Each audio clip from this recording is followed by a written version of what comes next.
ponerse de pie. Quédate, Señor, en cada corazón. Quédate, Señor, quédate, Señor, quédate, Señor, en mí. Quédate, Señor, en mí.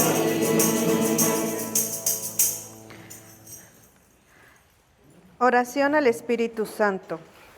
Oh Espíritu Santo, amor del Padre y del Hijo, inspírame siempre lo que debo pensar, lo que debo decir, cómo debo decirlo, lo que debo callar, lo que debo escribir, cómo debo actuar, lo que debo hacer para procurar tu gloria, en bien de las almas y de mi propia santificación.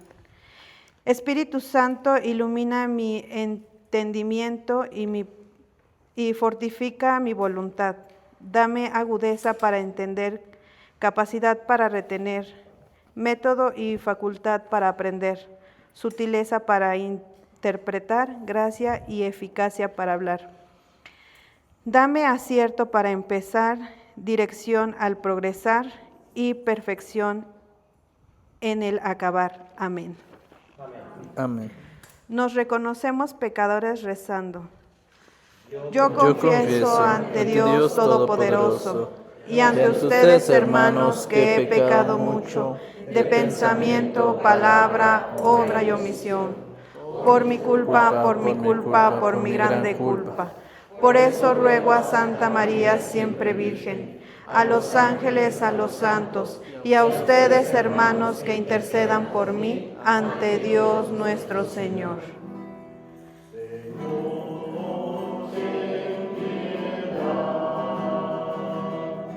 Señor, ten piedad. Cristo, ten piedad. Cristo, ten piedad. Señor, ten piedad. Señor, ten piedad. Aleluya, aleluya, aleluya. Aleluya, aleluya, aleluya. Aleluya, aleluya, aleluya. Aleluya, aleluya, aleluya. Del Santo Evangelio según San Mateo. Gloria a ti, Señor. En aquel tiempo se acercaron a Jesús unos fariseos y para ponerle una trampa le preguntaron: ¿le está permitido al hombre divorciarse de su esposa por cualquier motivo?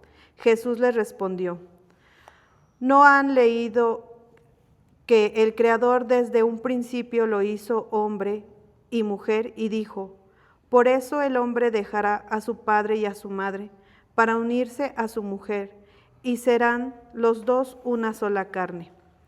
De modo que ya no son dos, sino una sola carne.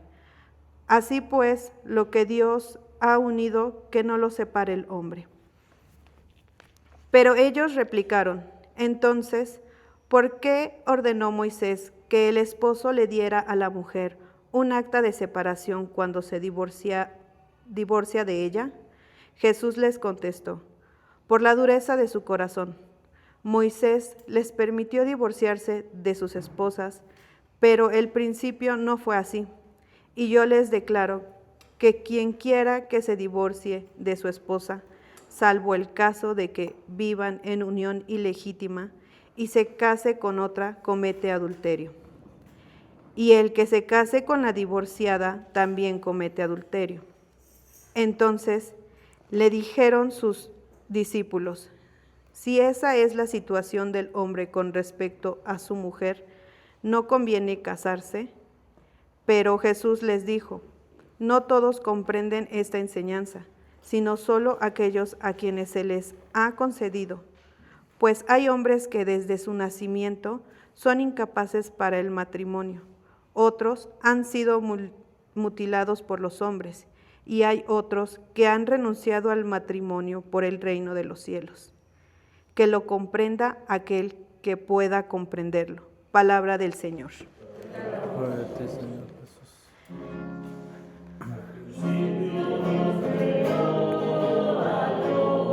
Frate María, checando la cámara. Si quieres, frate, cuando pase a dar el tema, te recorres para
¿Qué dice el texto? Dios desde la creación los hizo hombre y mujer, y dijo: el hombre dejará a su padre y a su madre, y se unirá a su mujer, y serán los dos una sola carne. ¿Por qué Moisés permitió el divorcio? Por la dureza del corazón de ustedes. Pero el principio no era así. El que se divorcia y se casa con otra comete adulterio. Los discípulos se asustan. Si así es, mejor no casarse. Y Jesús les explica que no todos entienden esto. Hay algunos que no se casan por el reino de los cielos. El que pueda entender, que lo entienda. ¿Qué me dice Dios de su palabra? Jesús defiende el matrimonio como una alianza para siempre, no como un contrato que se rompe cuando ya no me gusta. No es una ley dura, es proteger la dignidad del amor, y también dice que hay otra vocación de la que los entregan su vida entera por el reino de los cielos. Hijo, yo no te hice para vivir a medias, cuando yo uno para sanar. Lo que yo uní en ti, en tu fe, tu familia, tu paz, no dejes que el rencor los separe. No solo es matrimonio, es que tú y yo somos uno mismo. Cuando tú te hieres, yo me hiero contigo. Por eso me ofreciste tus heridas, porque ya son nuestras, no las cargas solo. ¿Qué le digo yo a Dios? Señor, hoy me cuesta entender de para siempre. Hay heridas que me hacen querer separarme, alejarme. Cura tú mi corazón duro, regresa mi corazón al principio, cuando amaba sin miedo. Lo que tú uniste en mi familia, no dejes que mi orgullo lo separe. Haznos una sola carne contigo, que nada nos separe de tu amor. Jesús, lo que tú uniste, que no lo rompa mi rencor. ¿A qué nos comprometemos con Dios? A no romper, sino a permanecer. Cuando tenga un malentendido, no me voy a alejar ni a dejar de hablar. Voy a quedarme aunque duela. Lo que Dios unió, yo no lo voy a separar por mi orgullo. A ablandar mi corazón cuando me sienta atacado. Voy a respirar y a decir: Señor, ablanda mi corazón, hazlo como al principio. A las peticiones respondemos Te lo pedimos, Señor y Madre mía, escúchanos. Te lo pedimos, Señor y Madre mía, escúchanos. Por la Iglesia, el Papa, el Obispo León XIV, los frailes, sacerdotes, diáconos y consagrados, oremos. Por los gobernantes, los dirigentes mundiales, el presidente de la República, legisladores, gobernador del Estado, oremos. Escúchanos. Por las familias de nuestra comunidad que encuentren la salvación para vivir en plenitud y evitar su desintegración, oremos. Te lo pedimos, Señor y Madre mía, escúchanos. Se invita a la Asamblea a hacer sus peticiones. Señor, en esta noche, primero que nada, te quiero agradecer por una semana más de gestación de mi nieto. Te pido por todas las embarazadas y especialmente por mi hija, que llegue a final de su embarazo. Te lo pedimos, Señor y Madre mía. Te pedimos, Señor y Madre mía, escúchanos. Yo te pido, Señor, antes gracias, Señor, porque me dejas tener este día bien con mi familia. Te pido por la salud de mi esposa, por el matrimonio, por los matrimonios que estamos reunidos y por los que no pudieron llegar. Por todos aquellos que están enfermitos, postrados en una cama, que les mande su alivio y su consolación.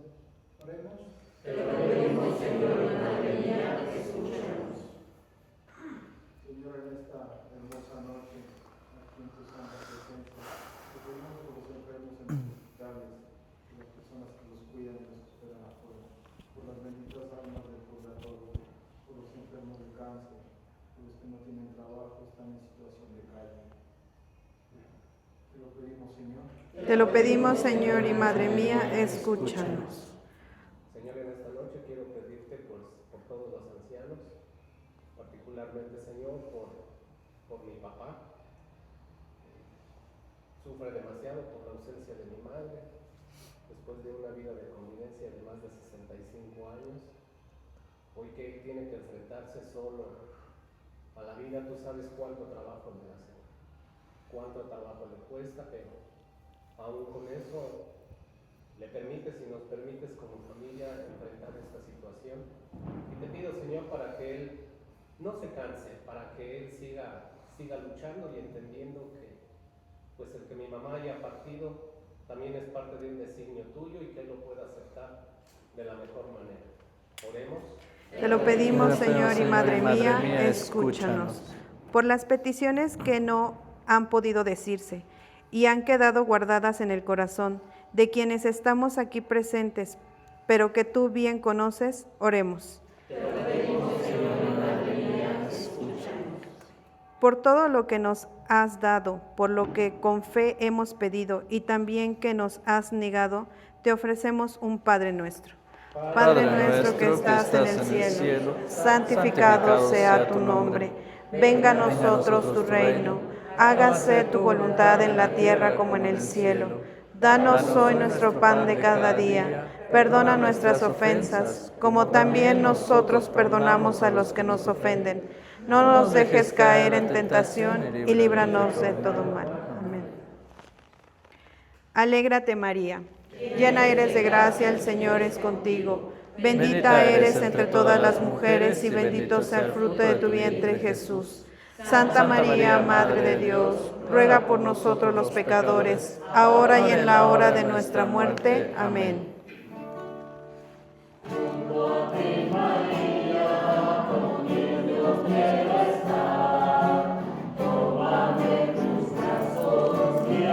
Mi caminar, Duques, que me enseñes a rezar, hazme transparente, lléname de paz. Madre, madre, madre, madre, madre, madre, madre, madre.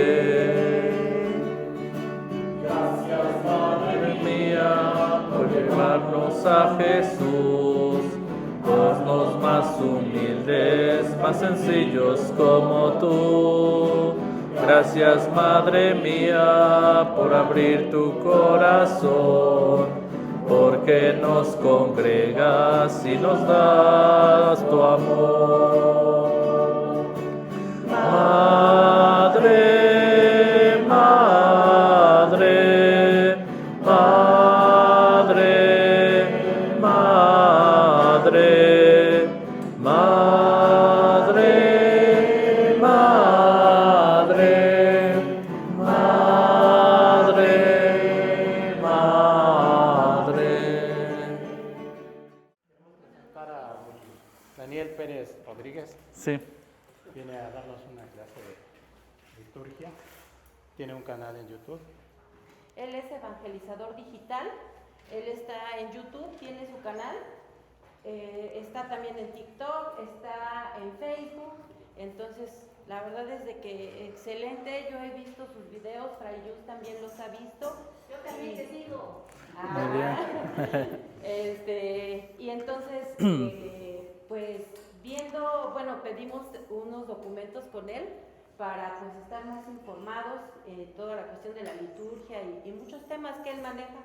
Y Fray pues se le hizo que debemos estar aprendiendo, ¿no? Y tomar conciencia del el servicio que realizamos cada domingo, porque no es nada más es venir y realizarlo, sino todo tiene un significado y un porqué, y pues él es el experto, pues que quedamos en sus manos.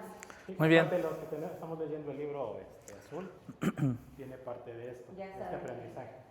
Lo hemos estado viendo.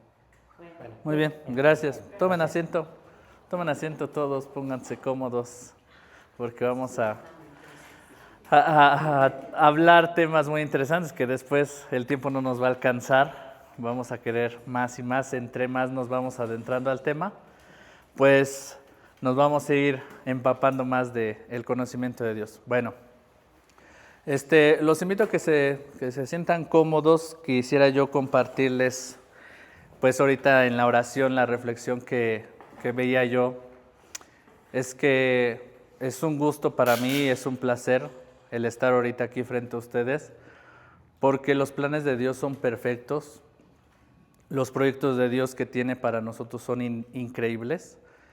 Y el otro día veía yo la publicación de un sacerdote amigo mío que me decía, que decía en su publicación: ¿y tú, Señor, cuando me creaste, para qué me pensaste? Y no cabe duda que Dios nos ha pensado para cosas grandes, cosas que ni nosotros nos imaginamos. Y quiero empezar la clase de hoy de liturgia, que ahorita vamos a ir adentrándonos poco a poco, con esta reflexión. Mi nombre es Daniel Pérez Rodríguez, tengo la edad de 28 años y tuve la oportunidad de estudiar en el seminario. Yo iba a ser sacerdote, no me cabe la menor duda de que Dios me llamó para eso, de que tengo el don. Sin embargo, Dios da la libertad y no cabe duda que hoy estoy viendo los frutos de lo que Dios ha sembrado en mí desde hace mucho tiempo. Yo no me imaginé tener el canal de YouTube, que casi llega a 100,000 seguidores, en TikTok, en Facebook, tantas personas que me contactan todos los días, pues agradeciéndome por el trabajo y la labor que hacemos, que a veces pues es difícil para nuestros sacerdotes. Yo tengo más de 30 amigos sacerdotes y me dicen: Dani, es que tengo misa de bautizo, tengo que misa de 15 años, que tengo que confesar, que tengo que celebrar el domingo. Y es difícil para un sacerdote sentarse a organizar un curso de formación. Ellos lo saben y tienen el conocimiento, pero ¿cuántas veces en nuestras comunidades es difícil que el sacerdote se siente a preparar un curso?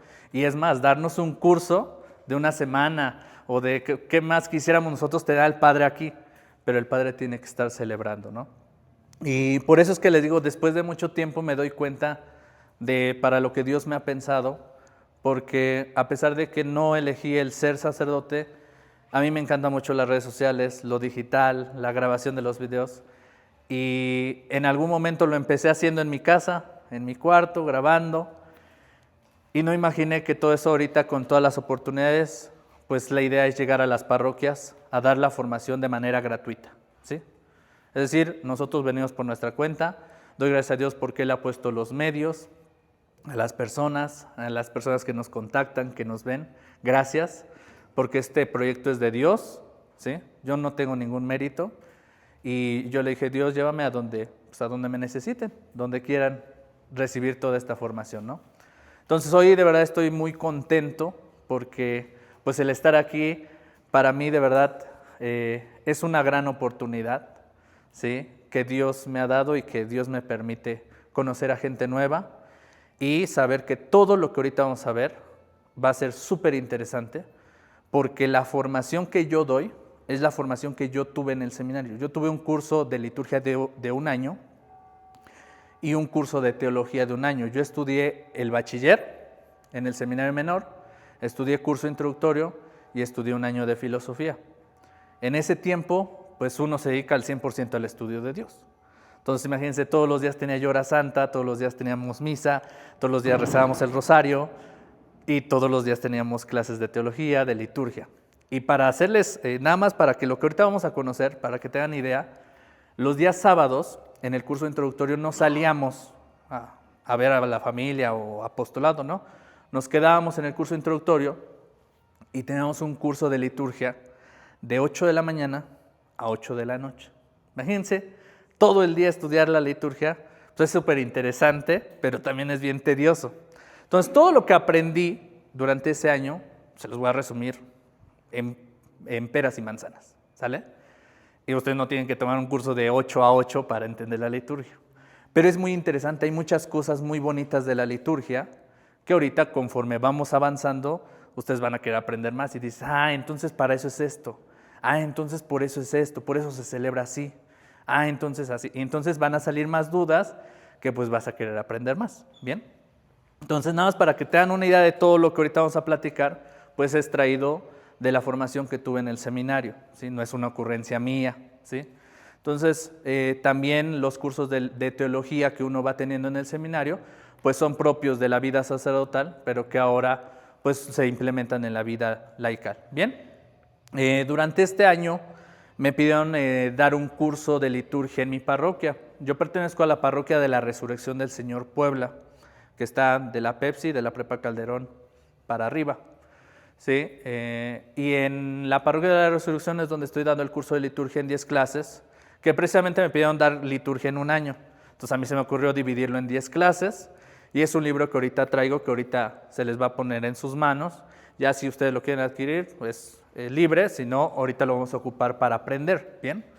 Entonces son 10 clases de liturgia, que prácticamente no se aprende casi nada, pero está estructurado para que aprendamos como que lo más básico, ¿no?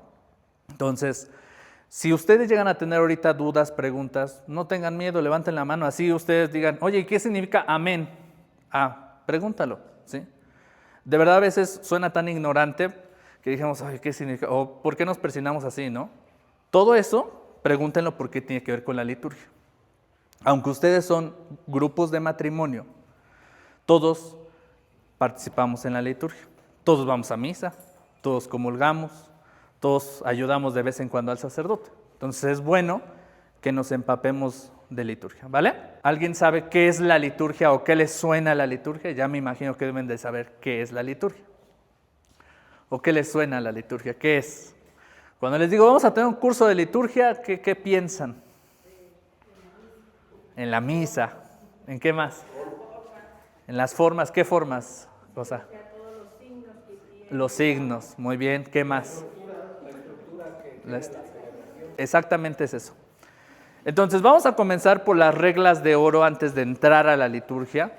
Antes que nada, la liturgia, que va a estar conformada por las posturas, lo que ustedes ya dijeron, los ritos, las normas, los objetos litúrgicos, todo lo que es la misa y lo que tiene que ver con la misa. La liturgia eres tú, ¿sale? Independientemente de que vamos a ver las posturas y qué es correcto y qué no es correcto, tú eres la liturgia, porque tú eres la persona que va a presentarse ante el altar, ante Dios y decir, aquí estoy, Señor, para hacer tu voluntad. Y la liturgia nos va a santificar. La misión de todos, tanto de los matrimonios, de los sacerdotes, de los solteros, de los jóvenes, de los niños, de los enfermos, de todos, es ser santos. En la liturgia nos vamos a santificar. Entonces, la mejor ofrenda a Dios eres tú. O sea, no va a importar, aunque ahorita vamos a ver las reglas, no va a importar si llegas con tenis o con zapatos. Al final del día, una persona que tiene el deseo de mostrarse frente a Dios, aquí estoy, Señor, para hacer tu voluntad. Quiero ser santo. Esa disposición es lo que tú eres ante Dios. ¿Bien? Entonces, si vamos un poquito a la historia de la salvación, en el libro del Génesis, no sé si ustedes se acuerdan, hubo una historia de Adán y de Eva que tuvieron 2 hijos. ¿Quiénes fueron? Caín y Abel. ¿Sí? Esta historia es un himno, una alabanza, una catequesis. ¿Sí? O sea, no es un dato científico de que existió Eva, que existió Adán. ¿Sí? El libro del Génesis, del capítulo 1 al capítulo 11, es un texto catequético, en donde nos va a mostrar el sentido de la vida. No quiere decir que se creó el mundo en 7 días, sino los escritores sagrados, que era un grupo que se le llamaban los semitas, que eran los sembradores de la palabra, precisamente ellos buscaron como entablar lo que ya tenían en el mundo a la palabra de Dios. Es decir, ¿cuántos días de la semana tenemos? 7. Por eso es que tomaron los 7 días de la semana para adaptar a los 7 días de la creación. No es que existió Adán y Eva, pero según el origen, humanamente hablando, ¿cómo se llega a la creación? A través de un matrimonio, de una pareja que va procreando y se va formando. ¿Sí? Puede ser, algunos escritores hablan de que Adán fue una comunidad, de que Eva fue otra, y 2 comunidades que se revolucionaron, salió Caín y Abel. Bueno, no nos interesa el tema científico de dónde vino cada cosa, porque si no vamos a entrar en la famosa teoría de que ¿qué vino primero? El huevo o la gallina el huevo, y entonces es un cuento de nunca acabar, y no nos interesa eso. Lo que nos interesa es cómo es el papel de Adán y de Eva, que al final Jesús los va a mencionar en el Nuevo Testamento. Bueno, en esta historia nacen Caín y Abel. Y recuerdan que uno de los hermanos mata al otro hermano. Pero en esta historia los 2 presentan una ofrenda a Dios. ¿Sí? Desde ahí ya vemos la ofrenda, cómo tenían que ofrecerle a Dios algo. Entonces Caín ofrece, ¿sí?, los frutos de la tierra, y Abel ofrece a un cordero. Él era pastor. ¿Sí? Entonces Caín va a matar a Abel, porque la ofrenda que le agradó a Dios fue la de Abel. Por ahí dicen algunos escritores, un sacerdote nos decía en las clases de historia de la salvación, que a Dios era como nosotros. ¿Qué le gustaba más, las frutas o las verduras o la carne? Pues la carne, ¿no? ¿Qué nos gusta más? La carne. Entonces, por eso es que Dios se pone contento con la carne, la ofrenda de Abel, que ofrece un cordero. Caín ofrece los frutos de la tierra, frutas, verduras. Entonces, ¿no le gusta la ofrenda de Caín? Le gusta la ofrenda de Abel. No quiere decir en realidad que no le gustara la ofrenda, sino esto se le llama en la historia de la salvación como prefigura, ¿sí? Y voy a anotar esa palabra para que no se les olvide. La prefigura en el Antiguo Testamento es lo que iba a suceder con Jesús, pero apenas era como un mensaje, ¿sí? Como un mensaje oculto que no podían descubrir en el Antiguo Testamento. Una prefigura, es decir, ¿por qué en misa decimos el Cordero de Dios que quita el pecado del mundo? Porque Jesús es un cordero llevado al matadero que viene desde el Antiguo Testamento. Entonces, fíjense, Abel ofrece un cordero, es decir, carne. Bueno, desde el Antiguo Testamento se celebraba la misa, pero que no era misa, era el famoso sacrificio. De hecho, en la liturgia de las horas, si ustedes han leído los salmos, dice en los salmos, a Dios ya no le agradan los sacrificios, holocaustos. Lo que Dios quiere es un corazón contrito, un corazón convertido.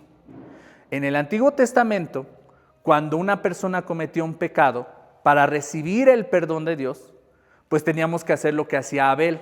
¿Qué hizo Abel? Ofrecer un cordero.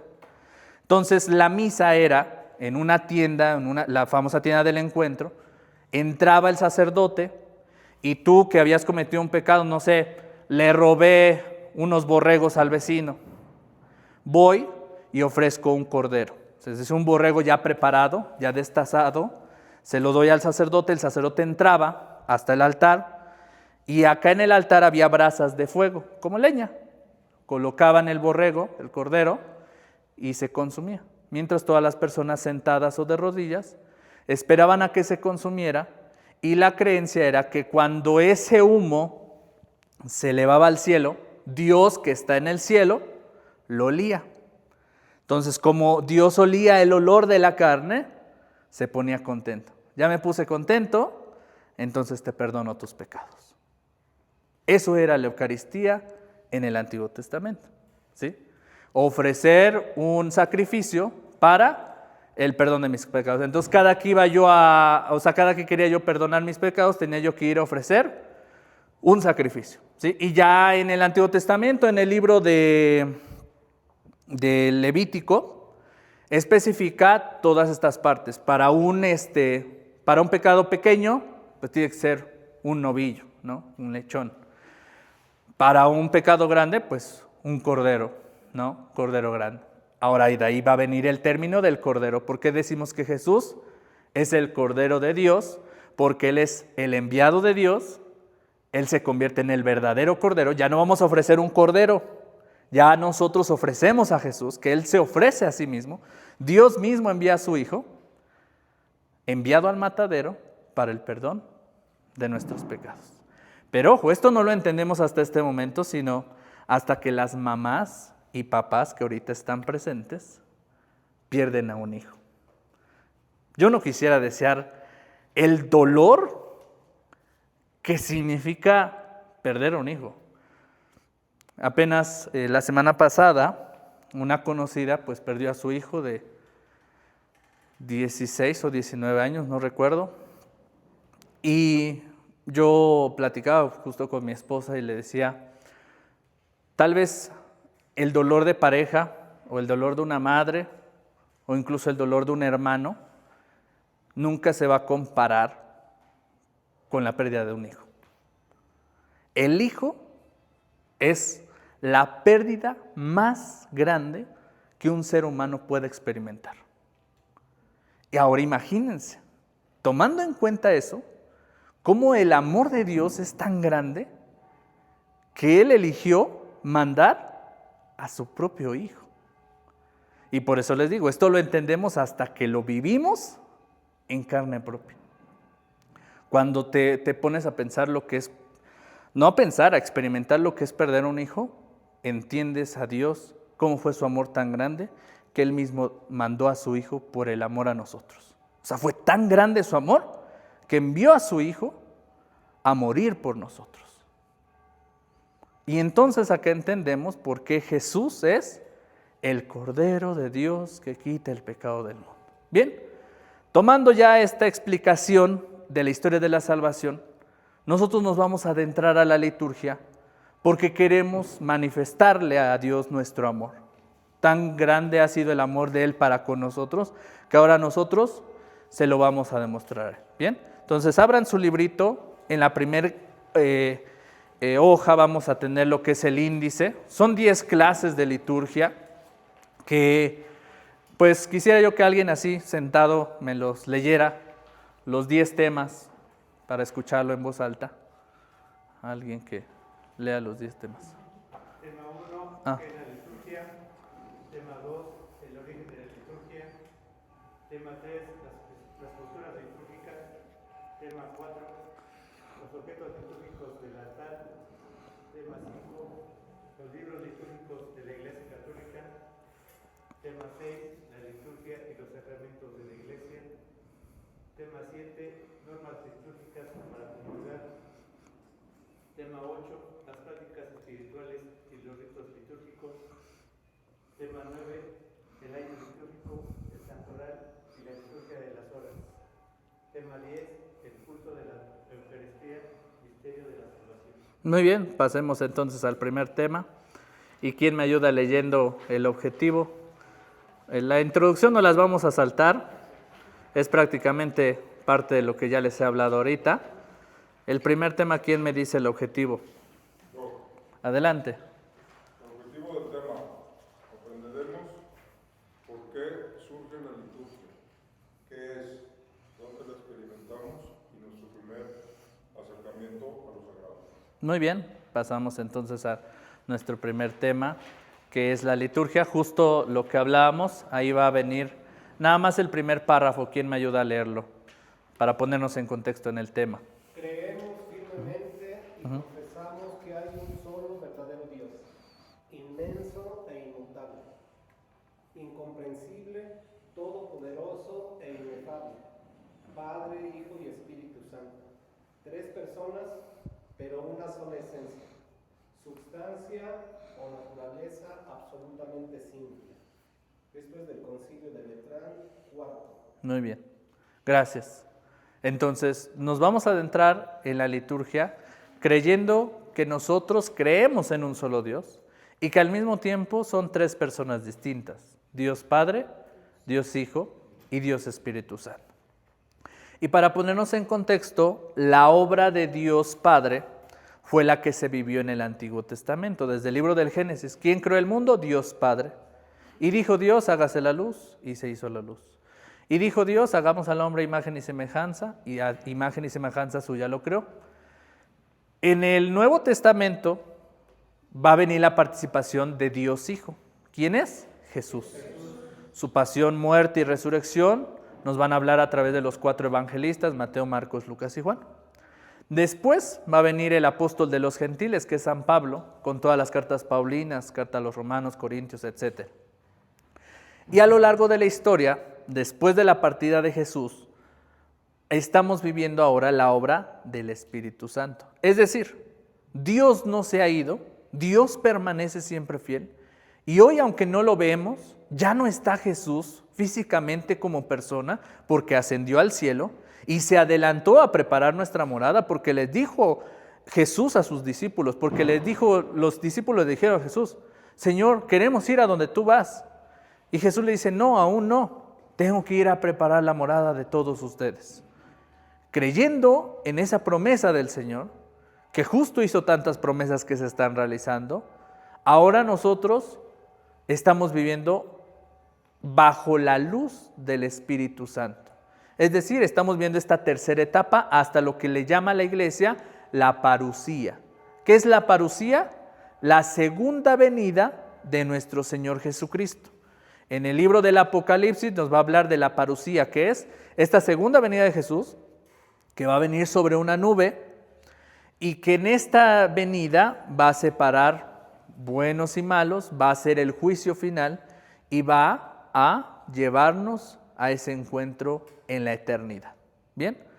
Entonces, tomando en cuenta eso, comenzamos con la celebración de la liturgia a partir pues de esto, ¿no? De descubrir las posturas, etcétera, ¿no? Entonces, como ya les mencioné, todo lo de la liturgia que viene en este primer tema es lo que hablábamos desde las ofrendas de Caín y Abel y cómo este ofrecimiento es parte de la liturgia. Bien, pasemos entonces al segundo tema para irnos adentrando en esta participación de la práctica con lo sagrado. ¿Alguien que me ayude a leer el tema 2 y luego el objetivo? Tema 2. El origen de la liturgia. Muy bien. ¿Cuál es el objetivo? Adelante, de una vez. Objetivo del tema. Aprenderemos el origen del culto eucarístico y los sacramentos. Entenderemos por qué la Iglesia celebra la Eucaristía y la historia de cómo llegó a nuestros días. Muy bien. ¿Y alguien que me ayude ahora a leer el primer párrafo? Bueno, los 2 primeros párrafos del tema, ya pasando al tema.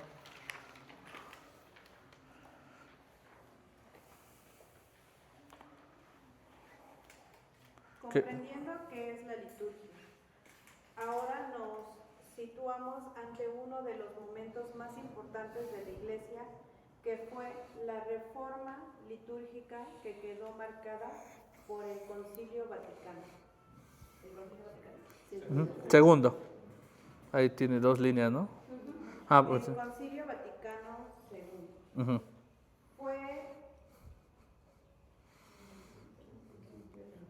Fue la 21 Asamblea Ujú. Ecuménica de la Iglesia Católica, convocada por el Papa Juan XXIII y concluida por Pablo Sexto. VI, para actualizar agionamento la Iglesia al mundo moderno. Marcó un hilo histórico al renovar la liturgia, impulsar el diálogo ecuménico y redefinir la relación de la Iglesia con la sociedad contemporánea. Muy bien. Hasta ahí. Tantito. Bien. Algo que quiero que hagan si les interesa un poquito más sobre la liturgia, comprarse el libro del Concilio Vaticano II. Es un libro que fue el fruto de todo el trabajo. Fueron varios documentos que seguramente ahorita iban a venir. Salieron varios documentos con respecto a la liturgia, con respecto a la fe, al credo, etcétera. Bien. Ahora, ¿qué es un concilio? A lo largo de la historia de la Iglesia, desde San Pablo, desde que Jesús se fue, empezaron a ver que no solamente las primeras comunidades cristianas tenían que ir creciendo con alabanzas y ya, sino que en este fundamento de las primeras comunidades cristianas hubo reuniones ecuménicas. O sea, ecuménicas quiere decir reuniones de obispos, de los administradores de lo sagrado. Entonces, a esto se le conoce como concilio. Si ustedes se ponen a investigar, existe el concilio de Trento, el concilio de Nicea, el concilio, etcétera, ¿no? Hasta llegar al último concilio y el más importante, que fue Concilio Vaticano II. ¿En qué año fue? Ahí dice 1962. Bien. Justo apenas, creo que en este año, se celebraron 75 años de la Sacrosanctum Concilium, que habla sobre la Sagrada Liturgia, que es precisamente el documento que viene en otro libro. Hay otro libro que traigo que es el de los documentos conciliares. ¿Sí? Préstamelo tantito. Este libro es adicional a ese, ¿sí? Pero de todos modos estos libros los pueden conseguir, ¿sí? También son 6 documentos conciliares, ¿sí? ¿Qué es conciliares? Pues son fruto del concilio. Y tenemos lo que es la instrucción general del misal romano, ¿sí? La Sacrosanctum Concilium, que es sobre la Sagrada Liturgia. Luego la de Musica Sacra, que hablará de todas las reglas de la liturgia de los coros. Mediador Dei, que es la encíclica del Papa Pío, que habla sobre las bases teológicas de la liturgia. La Vicesimus Quintus Anno, que igual es otra carta encíclica de San Juan Pablo II. Y el Desiderio Desidedavi, que fue uno de los últimos del Papa Francisco. Como él habló de la actualización de la liturgia, porque es importante seguir cuidando la liturgia, que es precisamente lo que nosotros estamos estudiando, o sea, la liturgia. Bien, entonces, hablando del Concilio Vaticano II, es muy importante que entendamos y que lo tengamos como referencia. Ustedes que ya estudian la liturgia, si les preguntan, oye, ¿qué es el Concilio Vaticano II? ¿Quién sabe? No, tienen que saber que el Concilio Vaticano, fíjate que fue una reunión de obispos. Y en esa reunión se asentaron las bases de la liturgia. Eso fue, o sea, como nosotros ahorita, a ver, nos vamos a sentar y a ver qué está bien, qué está mal, etcétera, ¿no? Porque a lo largo de la historia, así como ahorita los protestantes, pues ha habido muchas personas que han estado en desacuerdo y es parte de que uno de ustedes ahorita se levante, a ver, yo tengo la duda, a ver, ¿Dios es hombre o es divino? ¿Sí? ¿Jesús es hombre o es Dios? Es uno de los debates que se discutieron en el concilio, si no mal recuerdo, en el concilio de Trento, donde se discutió la naturaleza de Dios, de Jesús. Porque el credo dice que Jesús es Dios, es hijo de Dios, pero también es hombre. Y lo que discutían muchos, o sea, decídete, o es hombre o es Dios. Y en realidad es que Jesús experimentó las dos naturalezas. Por eso en el credo decimos que Jesús es hombre y Jesús es Dios. Porque al mismo tiempo que Jesús tenía el poder de hacer milagros, sanar a las personas, al mismo tiempo experimentó nuestra fragilidad humana, porque también experimentó el hambre cuando estaba en el desierto, cuando experimentó las tentaciones. También cuando estaba en la cruz, el fariseo que le dice, si eres Dios, baja de esa cruz y sálvate. Y no lo hizo, porque experimentó la humanidad de nosotros. Entonces ahí se definió que Jesús es Dios, pero también es hombre, ¿sí? De estas cuestiones se tratan en los concilios. Sin embargo, en la historia también existió la famosa Reforma Protestante, que surge con Martín Lutero. No recuerdo el año, pero Martín Lutero, siendo sacerdote de la Iglesia Católica, pues él dijo, a mí no me gustan estas cosas, a mí no me parece esto, pues yo lo voy a hacer a mi medida. Y entonces empezó con el protestantismo y tenemos ahorita un relajo con todo el tema de los protestantes, porque pues eso hace que cada quien vaya haciendo un Dios a su medida, haciendo una creencia, y no es así.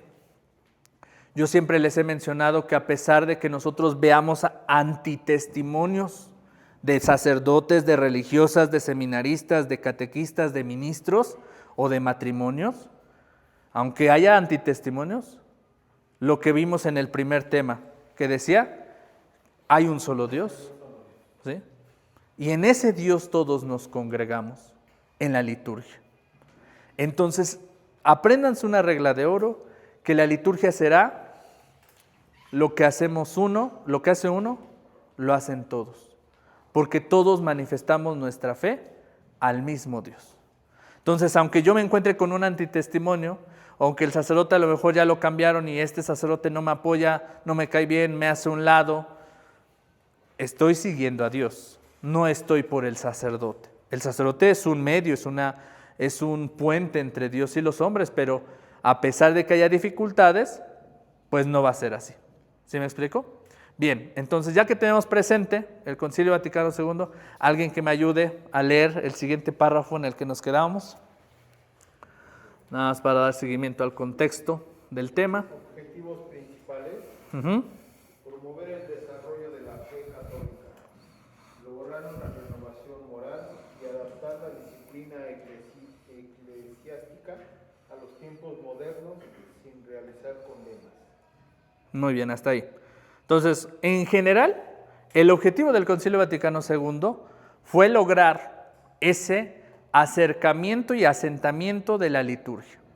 Si ustedes no están para saberlo, y se los voy a resumir en pocas palabras, la misa, lo que hoy celebramos, no era en nuestro idioma. Por eso antes no había lectores, no había monaguillos, no había cruz alta, ciriales, todo esto. Porque el sacerdote desde la entrada entraba y empezaba la misa.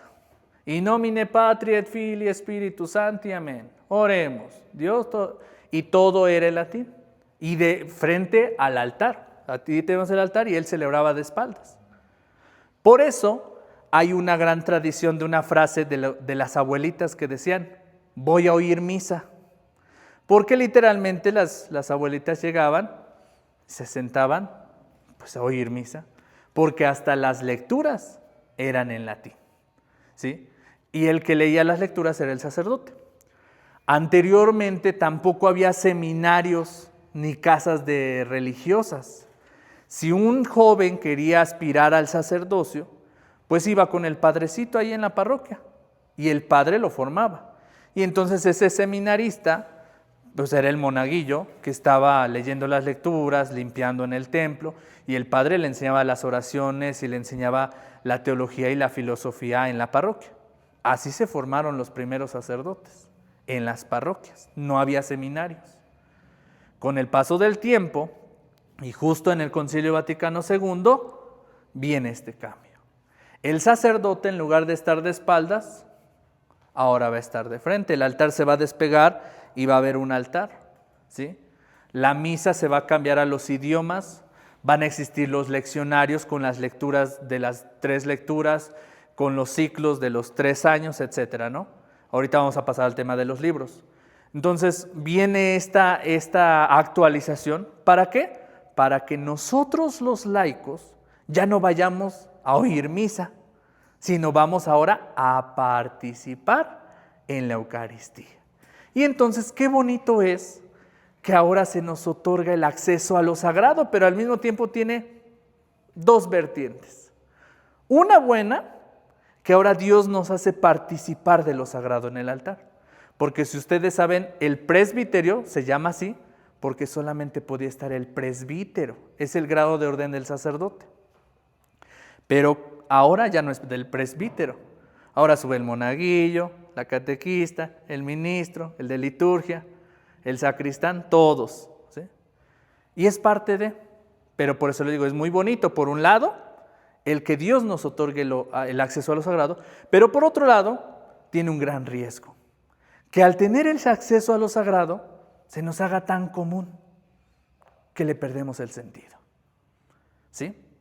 Y esto se ve muy claro en las parroquias, donde de repente a lo mejor tenemos una convivencia y decimos, ay, no hay mesa, pues ocupamos acá el altar y ponemos las cazuelas del mole, de la comida, o las cosas, los libros, etc.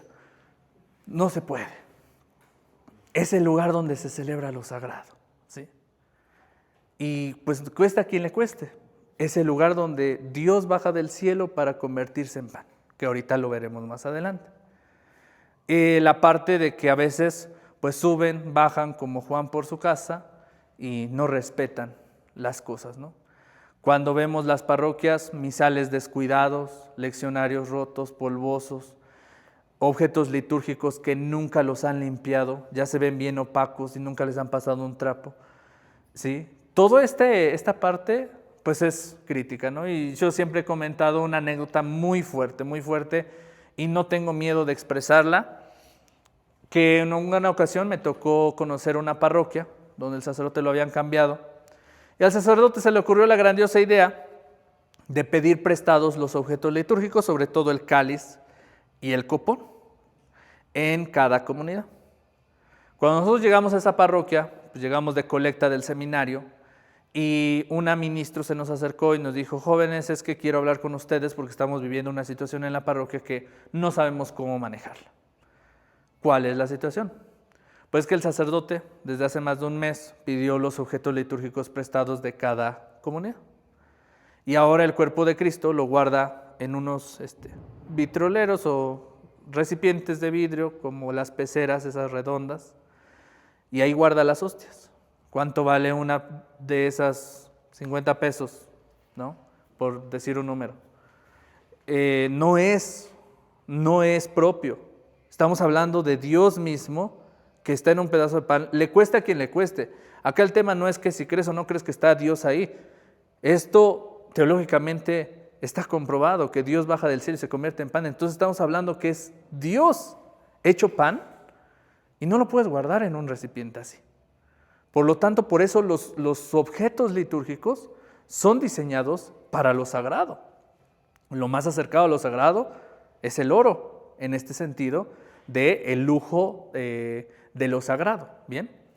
Entonces, lo que hizo este sacerdote, que no es un tema que nos interese, pero al final es lo que hizo, que vendió los objetos y pues al poco rato el sacerdote cambió de camioneta, ¿no? Y todos se dieron cuenta, todos se quejaban y lamentablemente es una realidad, ¿sí? Es una realidad que pasa, no sé en qué otros lugares, pero la responsabilidad de los encargados de liturgia es cuidar lo sagrado. Y como les digo, cuando se nos da el acceso a lo sagrado, hay dos cosas. Uno es lo bonito de experimentar lo sagrado, pero por otro lado, el riesgo de que te acostumbres a lo sagrado y pierdas el sentido de lo que realmente es valioso. ¿Bien? Entonces ese fue el sentido del Concilio Vaticano II y que pasan estas dos cuestiones. ¿Bien? Pasemos al tercer tema, ya que hemos visto entonces cuál es el sentido de la liturgia a partir del Concilio Vaticano II. Alguien que me apoye con el tercer tema, el título. Tema 3. Las posturas litúrgicas. El objetivo. Objetivo del tema. Aprenderemos la regla de oro de la liturgia, que es la siguiente. La liturgia es un acto comunitario que expresa nuestra fe a Dios, ya que al celebrar el culto divino nos daremos cuenta que está formado de ritos y posturas para vivir el encuentro del Señor. Sin embargo, nos daremos cuenta que no siempre se vive de manera ideal cada postura. Al final, lo que queda es realizar la celebración en comunidad, respetando lo mejor posible cada postura. Muy bien, muchas gracias. Ahorita continuamos con la siguiente parte. En pocas palabras, todos sabemos que la liturgia va formando parte de posturas y ritos, ¿sí? De pie, sentados, hincados, que ahorita lo vamos a ver. Pero sobre todo es interesante descubrir que no muchas veces se va a lograr este objetivo. De hecho, no existe como tal la misa perfecta hablando en posturas. La misa ya es perfecta por sí misma, porque es Dios que baja del cielo y se convierte en pan para que lo recibamos, ¿sí? Y en la misa vamos a recibir dos cosas, por eso está dividida en dos partes: liturgia de la palabra, liturgia eucarística. En la liturgia de la palabra recibimos la palabra de Dios, lo que Dios nos quiere decir, y por otro lado, en la liturgia eucarística Dios nos alimenta, además de eso nos alimenta con su cuerpo y su sangre para darnos vida y vida eterna. Es decir, aquel que come el cuerpo de Cristo es esta vida que estamos construyendo en la eternidad. Y a través de estos dos alimentos, que son la palabra y el pan, nos santificamos. La misión que hablábamos al principio, ¿qué es? Santificarnos en la liturgia. Bien, entonces, a pesar de que busquemos posturas, no siempre tenemos que ser estrictos con la liturgia. Una cosa es aprender lo que es correcto, lo que nos ayuda a encontrarnos con Dios, pero otra cosa es que nos pongamos exigentes a pesar de las dificultades que viven las personas. Y voy a poner un ejemplo muy sencillo. La liturgia nos va a pedir que después de comulgar pasemos a nuestro lugar y nos sentemos y cantamos. ¿Qué es lo que el sacerdote dice cuando pasan a comulgar? Hacemos 2 filas al centro, una en cada pasillo, pasamos a comulgar. Los demás nos sentamos y cantamos. Esa es la regla. Entonces, a excepción que no dijera eso, llegamos y nos quedamos de pie y cantamos de todos modos. Pero la regla es sentarte y cantar. Entonces, yo paso a comulgar y voy a llegar a mi lugar. ¿Y qué tengo que hacer? Sentarme y cantar. No hay otra, ¿sale? Acá no entra la regla que te enseñaron en el catecismo, que te ponías de rodillas, que tenías que hacer una oración, o que la oración de penitencia que te dejó en la última confesión el sacerdote, porque a mí me dijeron eso, que si te dejó 3 Padres Nuestros en tu última confesión, te arrodillabas y hacías los 3 Padres Nuestros. No. O que la oración de alma de Cristo santifícame. No, porque es una oración pública que se hace de todos modos después de la comunión. ¿Sí? La decimos todos. Entonces, no hay forma de que te arrodilles y hagas una oración. ¿Sí? Entonces, te sientas y cantas. Esa es la regla. ¿Bien? Ahora, ¿qué pasa si una mujer, una mamá, llega a la misa hace un día que acabó de perder a su hijo? Hablábamos hace rato del dolor de un hijo. Pues llegas desahuciada, preocupada, angustiada, te giran muchas cosas a tu alrededor. Y yo imagino a esta mujer triste, desolada, que pasa a comulgar ofreciendo la comunión por su hijo. Y llega a su lugar, y aunque el sacerdote dijo, sentados y cantamos, sin duda, esa mujer no pensaría en ponerse de rodillas en ese momento y platicar con Dios.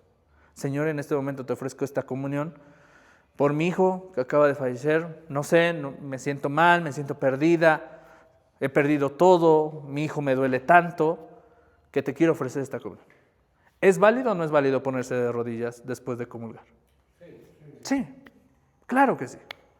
Sin embargo, cuando no estemos pasando por una situación así, lo mejor es respetar la oración de la comunidad. Es decir, que si el sacerdote nos pidió sentarnos y cantar, llego a mi lugar, respetuosamente me siento y canto.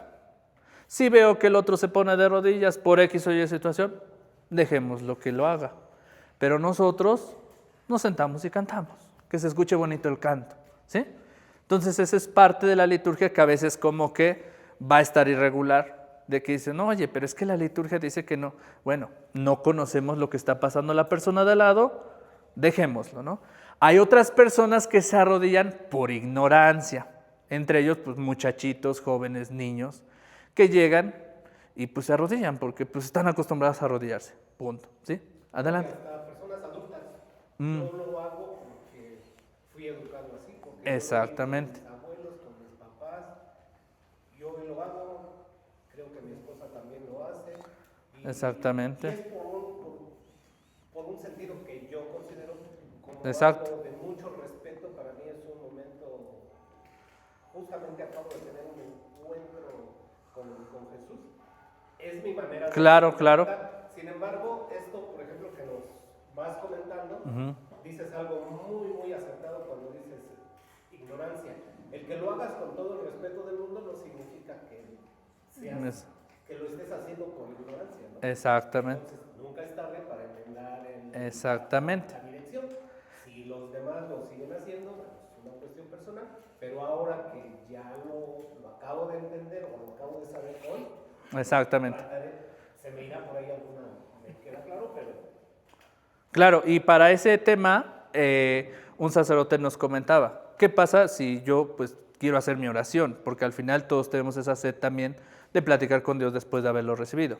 Lo más correcto es que al término de la misa nos esperemos y nos quedemos sentados en nuestro lugar o nos arrodillemos ahora sí y platiquemos. Y ahí vas a tener el límite de tiempo de no solo 5 minutos, 10, 15 de platicar o ir al sagrario. Que otra cosa que veremos en las posturas es que tú te conviertes en el sagrario una vez habiendo recibido el cuerpo de Cristo. ¿Sí? Y ahí viene otro tema. Después de la comunión, otra postura que hay que corregir es que ya no nos tenemos que arrodillar cuando trasladan a Jesús al sagrario.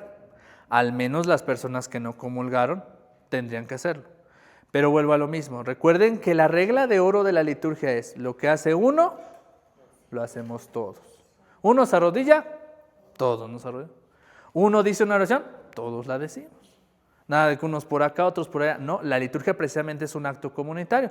Porque si no decía un sacerdote, apaguemos las luces y vámonos y allá en tu casa es tu oración. A la misa se viene esto. Adelante. Justo con lo que acabas de decir, lo hace hablando y lo decimos todos. Realmente en la comunidad todos nos arrodillamos en la comunión. Para mí es un acto de respeto, de interioridad con el Señor Jesús. Y creo yo, viéndolo pensando en la comunidad, sería más escandaloso que nosotros, que formamos parte del equipo de liturgia, pasemos a comulgar y nos sentemos, que si nos seguimos arrodillando. ¿Por qué? Porque como todos lo hacen, y la mayoría lo aprendió así en el catecismo, Claro. la mayoría lo hace como lo decía Miguelito, como un acto de respeto, de integridad. La comunidad nos ve. Nosotros estamos en formación, Claro, no sí. vamos a la comunidad, pero los demás sí nos ven. Ok. Entonces, para mí, Sí, sí. es más escandaloso pasar a comulgar y sentarme que arrodillarme. Muy bien, es un muy buen punto, ¿eh? Muy buen punto. Y en este caso, lo que se tiene que hacer es continuar arrodillándose. Algo que pasa mucho, a lo mejor ustedes también lo experimentan porque son matrimonios que están en servicio, pero pasa mucho con los ministros extraordinarios. El padre Arturo Cornejo, no sé si lo conozcan en YouTube, él dice una regla que se llama prudencia. Dice, aunque sepamos lo que es correcto y lo que es incorrecto, hay que aprender a ejercer la prudencia. Hay que ser prudentes al actuar, sobre todo cuando estamos frente al altar. Todos nos ven. Y justo lo que acabo de comentar es que ¿qué pensaría la comunidad cuando yo comulgue, estoy en el altar y yo ya no me arrodillo? La gran mayoría de las personas piensa este acto como una verdadera devoción a la Eucaristía, un respeto, ¿no? Entonces, si ustedes ven eso del lado de la comunidad, continúenlo haciendo, ¿eh? O sea, yo estoy hablando de lo que es correcto en la liturgia, o sea, hay reglas, ¿sí me explico? Pero si ustedes experimentan que el no arrodillarse va a hacer que a lo mejor la gente se vuelva a lo mejor un poquito más incrédula o faltarle al respeto a la Eucaristía porque van a llegar y se van a sentar y ya no van a procurar la oración, mejor síganse arrodillando. Lo que pasa con los ministros extraordinarios. Una regla que hay con los ministros extraordinarios es que ellos celebran la liturgia de la palabra en ausencia del sacerdote, ¿sí? Y ellos tienen permitido, ¿sí?, sentarse en la sede, y voy a poner el ejemplo, ¿no? O sea, hay una silla para el sacerdote, y ahí están las sillas de los monaguillos. Lo que marca la liturgia de la palabra es que el que se sienta en la sede es el que dirige la oración.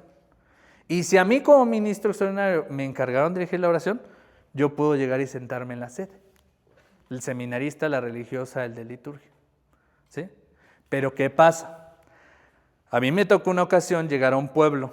Acá en la ciudad no puede que no pase, pero me tocó en un pueblo que llegué y me iba yo a sentar en la sede y me dijeron, no, porque ese está resguardado para el padre. Y pues ustedes observan que la sede incluso tiene una forma diferente a los otros asientos, ¿no?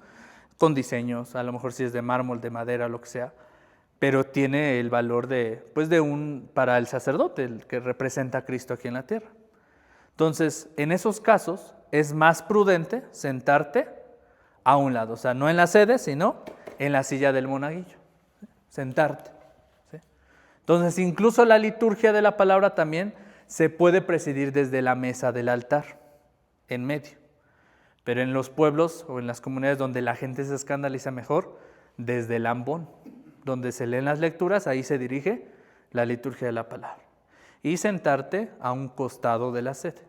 Pero ojo, la regla litúrgica dice, el que dirige la oración se siente en la sede. Punto. ¿Sí? Pero por cuestión de escandalización, a un lado. Mismo que comenta, ¿no? Si vemos que es cuestión de escándalo, el que ven que ya no nos arrodillamos después de comulgar, mejor arrodíllense, ¿sí? Pero ya saben ustedes la regla de el por qué no arrodillarse, ¿sí? Sobre todo cuando estamos en la comunidad, o sea, cuando no nos toca servir en el altar, te sientas y cantas, punto. Ya después vas al sagrario o ahí haces tu oración. Y como este ejemplo va a haber muchos que ahorita vamos a ver, ¿sale? Entonces, comencemos con la parte de la misa. Diga. Muy bien, sí, para eso es. Me está gustando todo esto. Entonces yo creo que no sería, si la regla dice no te hincas, pudiera ser motivo de que llega una persona y te pregunta y que te diga, ¿por qué no te hincas? Ah, porque la regla dice que es esto. Y puedes, y estás siguiendo con lo que está diciendo la regla. Por ejemplo, yo muchas cosas que ellos hacen, yo digo, ¿por qué? Sí, sí, sí. Y a pesar de que entonces, yo sí soy de los que siguen las reglas y digo, no. Sí, sí, sí. Muy bien. Muy bien, y eso me gusta, que hagamos debate, porque no todo lo que nos dicen es cierto, ni todo lo que vemos es malo, ¿sale? Entonces, es bueno preguntar, es bueno cuestionar, ¿no? Para que lleguemos a la verdad. Y lo importante del curso es que sepamos lo que es correcto. Aunque ya en la práctica pues, se viven de diferente manera las cosas, pero eres consciente del porqué y la razón de cada cosa, ¿no? Bien. ¿Alguien que me ayude a leer la primera parte de la misa? Ahí vamos a ir viendo la parte de las posturas. El primer recuadrito. ¿Quién? ¿El de ritos iniciales? Ajá, ritos iniciales. Antífona de entrada. Recibimos de pie al sacerdote, que se acerca al altar y lo besa, mientras entonamos el canto de entrada, que figure en la hoja dominical del día, en el nombre del Padre, y del Hijo, y del Espíritu Santo. Todos nos santiguamos. Amén. El Señor esté con vosotros y con tu espíritu. Hasta ahí, ¿verdad? Bien. Comenzamos con los ritos iniciales y se va a poner interesante el asunto porque en posturas y gestos hay cosas muy interesantes. Bien, para comenzar a persignarse, el Padre nos va a decir, el Señor esté con ustedes. Este saludo es propio del sacerdote, ¿sí? El Señor esté con ustedes no lo puede decir ningún laico.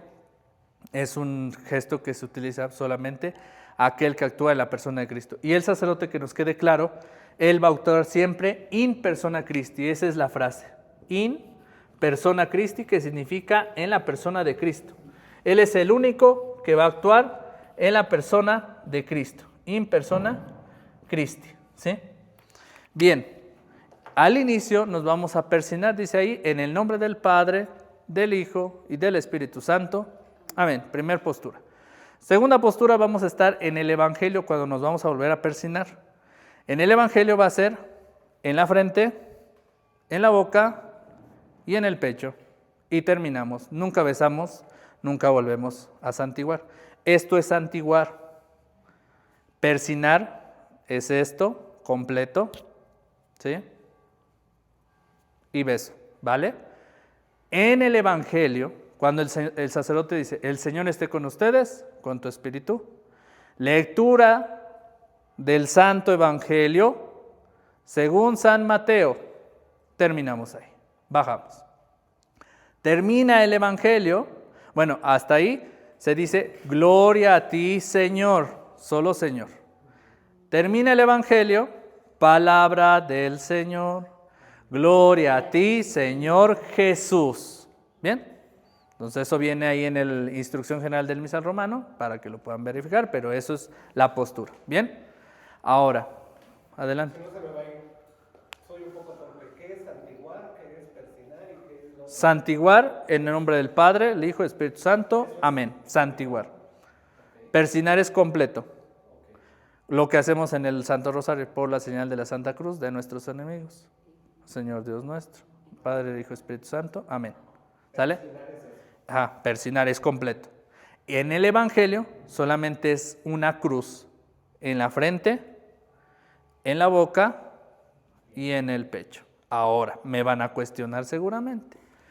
Daniel, si la regla correcta es solamente eso, ¿por qué nuestros sacerdotes se persignan completo? Y sí, hay sacerdotes que se persignan completo.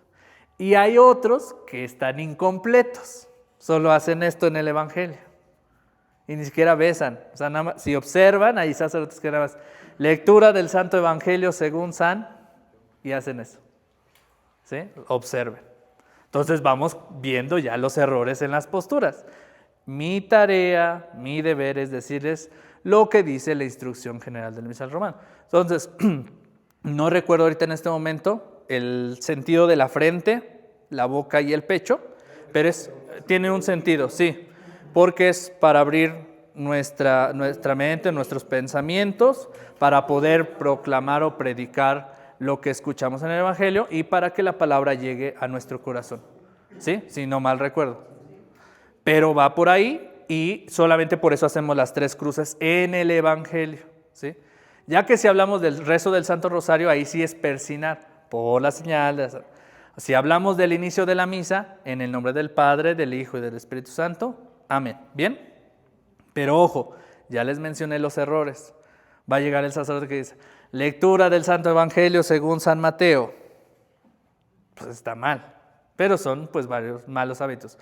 Espero tengan oportunidad de ver la película del Gran Milagro, que es una película pues infantil que es diseñada en la catequesis para explicar el sentido de la Eucaristía, y ahí vienen esas malas posturas. Llega un señor que es microbusero, se les compuso el camión, entra a misa y llega con prisa y se persigna nada más así. O sea, hay señores que hacen esto, ¿sí? Entonces, esa es todavía una mala mañía de llegar y ni siquiera hacen la cruz, o sea, se besan así, ¿no? Y seguramente ustedes lo han visto, ¿no? Entonces, son cuestiones que al final van pasando en la liturgia, ¿no? Entonces, ¿dudas, preguntas hasta ahí? ¿Algún otro comentario que se me esté pasando? Bien, en esa primer parte... En un retiro unos seminaristas mencionaban que es que mi mente lo entienda, mi boca lo proclame y mi corazón lo ame. Lo ame, muy bien, ¿sí? Y va por ahí, o sea, tiene que ver con el pensamiento, la boca en la predicación, proclamación, y que la palabra llegue a mi corazón, ¿sí? Bien. Muchos aprendimos viendo a nuestro sacerdote que hacía estas malas posturas. Obviamente hay que corregirlas. Claro. Nada más que es difícil corregir al sacerdote, ¿sí? Porque al final él es la autoridad litúrgica. Y una regla es que cuando estemos al lado del sacerdote, no se equivoca el que obedece, se equivoca el que manda. Por eso el Evangelio dice, al que mucho se le da, mucho se le exigirá. Al que poco se le da, poco se le exige. Por eso yo prefiero que el Señor me dé poquito para que me exija poco. Pero al sacerdote que le da mucho, él tiene esta exigencia de parte de Dios. Entonces, si él se equivoca, él será condenado sobre lo que hagamos nosotros. Es decir, si te dice, a ver, siéntate a, no sé, a confesar, que no te lo va a pedir, ¿verdad? Pues el que se está condenando es el sacerdote que te lo está pidiendo. ¿Cómo te pone a confesar a ti? ¿Sí? Entonces, él tiene una responsabilidad. ¿Sí me explico? Bien, ¿tiene pregunta? Nada más, yo creo que cuando se refiere Alfredo a eso hay que corregirlo, creo que no se refiere a corregir al sacerdote, sino que nos corrijamos nosotros. Ajá. Porque digo, difícilmente Claro. un sacerdote va a que yo le diga, oiga padre, ¿qué es eso que está usted haciendo? ¿No? Ni tendría el valor de hacerlo. Sí, claro. Si me atreviera, me va a mandar a... Bueno, entonces digo, yo creo que esto de esta formación que estamos recibiendo el día de hoy es muy interesante y propio para nosotros, de alguna manera, que pues estamos en el día a día. Ahora, tendremos que corregir, me queda claro, yo estoy con Andrés, lo que estemos en posibilidades de corregir, Claro. que no cause Escándalo. que no cause, pues a lo mejor escándalo está un poquito Fuerte. pero que no cause controversia de alguna manera. Pero lo que no, digo, tampoco es malo hacer lo que ya venimos haciendo, porque lo hacemos con todo el respeto del mundo, ¿no? Pero sí en la medida de lo posible, pues justo llevar a cabo esto de aprendizaje, porque es bien interesante, ¿no? Yo estoy descubriendo... Claro, por eso apréndanse esa palabra, prudencia. Eso les va a ayudar mucho, sobre todo cuando están al frente de algún servicio. Y para todo, ¿eh? O sea, hay que ser muy prudentes porque nos van a tocar actos donde tendremos que participar y te dices, ay, ¿y qué hago aquí? ¿No? Sí, o sea, ¿qué es lo mejor que pueda yo hacer para que no lo interpreten de otra manera o para que no se preste a malas interpretaciones, malas opiniones? Siempre hay que ser prudente, incluso hasta para participar dentro del grupo de los matrimonios o dentro de una participación como organizar una kermés, organizar una rifa, organizar un proyecto, pues hay que tener prudencia para decir, oye, esto es lo mejor, pues esto no, porque al final somos una comunidad, ¿no? Bien, bueno, dentro de esta primera parte hay otra cosa que corregir. Viene en la primera parte de los ritos iniciales el yo confieso. Uno de los grandes errores es lo que hacemos en el yo confieso. A ver, vamos a decir, yo soy el sacerdote, ustedes son la comunidad, hermanos, para celebrar dignamente nuestra Sagrada Eucaristía, pidamos perdón a Dios por nuestros pecados. Decimos todos, yo confieso.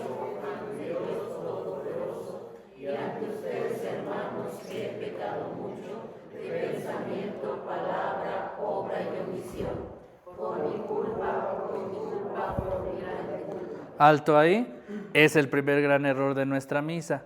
Es por mi culpa, por mi gran culpa. Revísenlo en el catecismo, en las oraciones que les enseñan en el catecismo. Por mi culpa, por mi gran culpa. No por mi grande, por mi gran culpa. ¿Ok? Primera corrección. Después de ahí vamos a tener la parte de la oración universal, que es la parte de las 3 oraciones presidenciales, se le llaman así. Oración colecta, oración de las ofrendas y oración después de la comunión. Es cuando el sacerdote dice, oremos. Esta postura del sacerdote es propia de él. ¿Por qué? Porque esta postura significa que él recibe la oración de todo el pueblo. Por eso cada que el sacerdote dice oremos, eleva las manos, incluso en el Padre Nuestro. Por eso nosotros no podemos adoptar esta postura ni esta, ¿sale? Si quieres hacer una postura de oración, la postura de laico es esta, ¿sí? Puedes estar toda la misa si quieres así, en forma de oración, ¿sí? Para que no estés de brazos cruzados, ¿sí? Entonces puedes estar así o las manos a los lados. El único que hace esto es el sacerdote porque recibe la oración y después de esto la presenta a Dios, toda la oración del pueblo. Entonces, cuando el sacerdote dice, oremos, él es el único que eleva las manos, ¿de acuerdo? Igual cuando bendice, eleva la mano para dar la bendición, ¿sí? Incluso la bendición del sacerdote es el Señor esté con ustedes y la bendición de Dios Todopoderoso, Él hace esta bendición, ¿bien? Entonces, nada más para recalcar la primera parte de los ritos iniciales. Ahora, dentro de las lecturas, que lo vamos a ir viendo más adelante en los libros, en el tema donde viene Misal Romano y los leccionarios, que poco a poco vamos a ir llegando a eso, pero de una vez que estamos en el tema de la misa, lo voy a ir explicando. hay muchos lugares donde al inicio de la misa se nos entregan unas hojitas. Yo ya no las he visto, pero en algunos lugares todavía existen, que se llaman el Día del Señor, si no mal recuerdo. Es un folletito de 2 hojas de papel como tipo periódico, y ahí viene los ritos iniciales, las lecturas, la oración universal y una breve reflexión del evangelio de ese día, ¿sí? Son como pequeños misales, pero es un folletito de 2 hojas que trae lo de la misa. No son propias para la celebración, no es recomendable que se den, a excepción si el sacerdote pues lo pide, ¿no? Pero no es bueno tenerlo. Misal mensual tampoco, misal anual menos. Sé que muchos lo ocupamos y la función de estos libritos es para revisar las lecturas y prepararlas previamente a la Eucaristía. O si vamos a hacer una predicación o vamos a dar un retiro y tenemos que estudiar el Evangelio, bueno, eso te sirve para leerlo, repasarlo y estudiarlo, ¿sí? Una ocasión, pues a mí me gustaba mucho siempre leer el misal y pues estar en misa y leyéndolo para dar seguimiento a la lectura. Entonces una ocasión estaba el sacerdote, estaba yo sentado y estaba yo con mi misal, y cuando estaba yo con las lecturas el sacerdote que pues me lo quita y me dice, guárdalo, al final te explico. Y al final el sacerdote se acercó conmigo y me dice, no es correcto que uses el misal mensual en la Eucaristía. Esos libros no son aptos para que se lean cuando está la Eucaristía porque es una falta de respeto a la persona que está proclamando la palabra de Dios. Para eso la Iglesia ha procurado los libros litúrgicos, leccionario y misal para que se utilicen. Al igual, no es correcto que se utilicen tablets o teléfonos para leer las lecturas o las oraciones. En alguna ocasión me tocó ver en una parroquia que el sacerdote ocupaba en lugar del misal romano una tablet. Y los lectores no usaban el leccionario, o sea, pasaban con su teléfono. Tenían un grupo de WhatsApp y en el grupo de WhatsApp el sacerdote les mandaba las lecturas y pasaban al ambón con su teléfono. No es correcto porque imagínate, estás ahí leyendo y te llega una llamada de tu abuelita, de tu primo. Ay, ¿qué querrá la comadre? Ya te distrajiste. Entonces, no es correcto. Ese tipo de actualizaciones no son propias de la liturgia, ¿eh? Es que se me ocurrió que ahora en lugar de que entren con el cirial y la cruz alta, pues ahora vamos a entrar con globos y confeti, ¿no? Y bailando, alabaré, no. Ese tipo de actualizaciones o creatividad no es parte en la liturgia.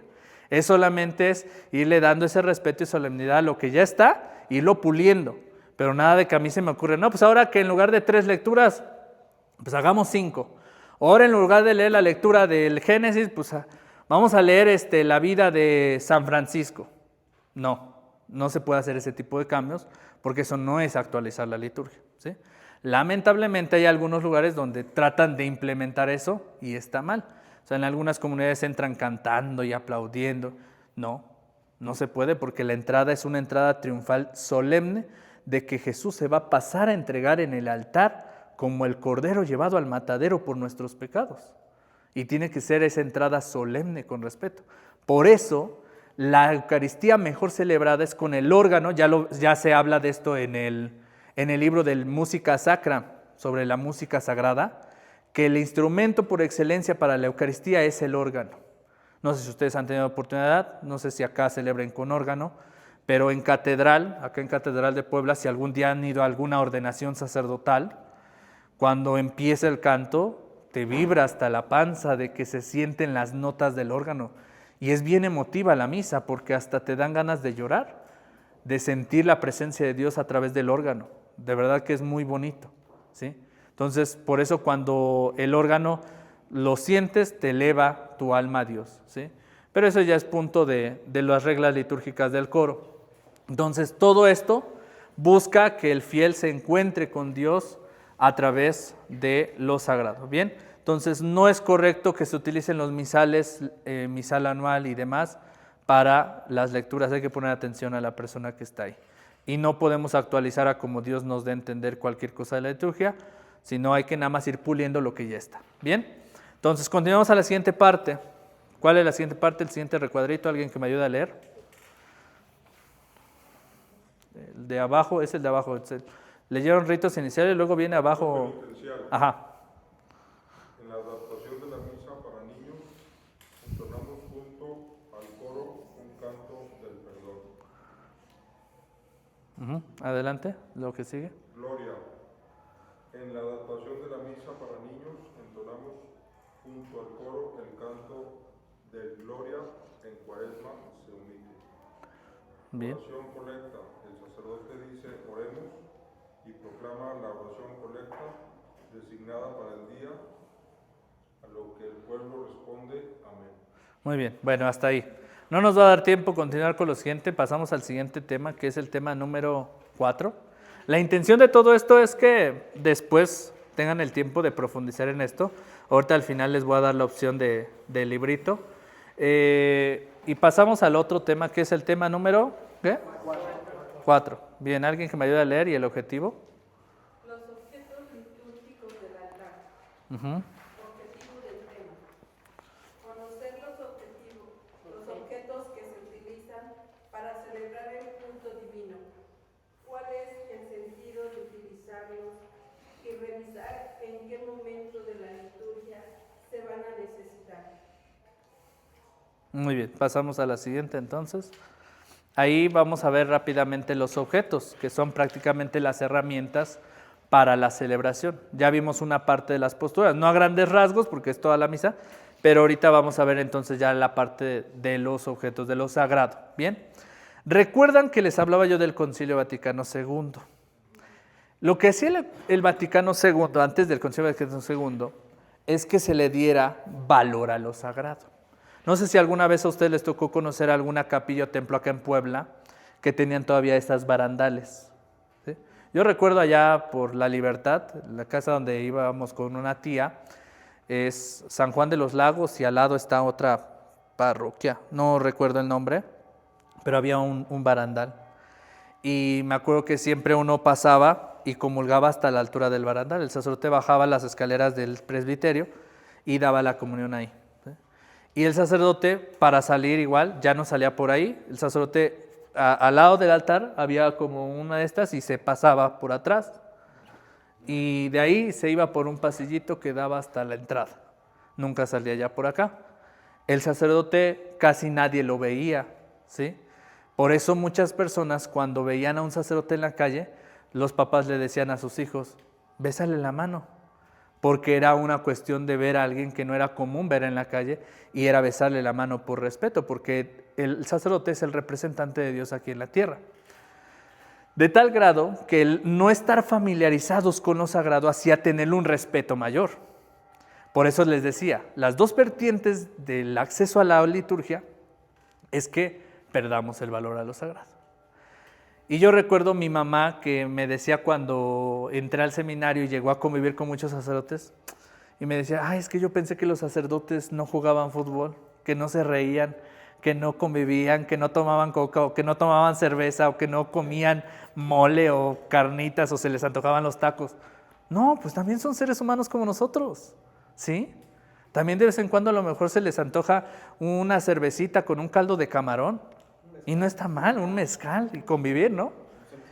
Y entonces cuando uno accede a esa confianza, que seguramente ustedes ahorita ya los veo sonreír porque seguramente les ha tocado convivir con un sacerdote con el cual se sienten en confianza y te puedes a platicar con él y te dices, oye, pues es un ser humano como yo, ¿no? Y cuando tienes ese acceso, tristemente, a veces perdemos ese sentido. Dice, pues hay veces que llegas y ya ni le dices padre al padre. ¿Qué onda, Miguel? ¿Qué onda, Juan? ¿Cómo estás? Ya ni le decimos que es padre, ¿no? Pero es parte de este acceso, ¿no? Pero el Papa Francisco ya lo decía. El sacerdote no tiene que ser un sacerdote de parroquia. En la Evangelii Gaudium, que fue una carta encíclica del Papa Francisco, dice, es una iglesia en salida.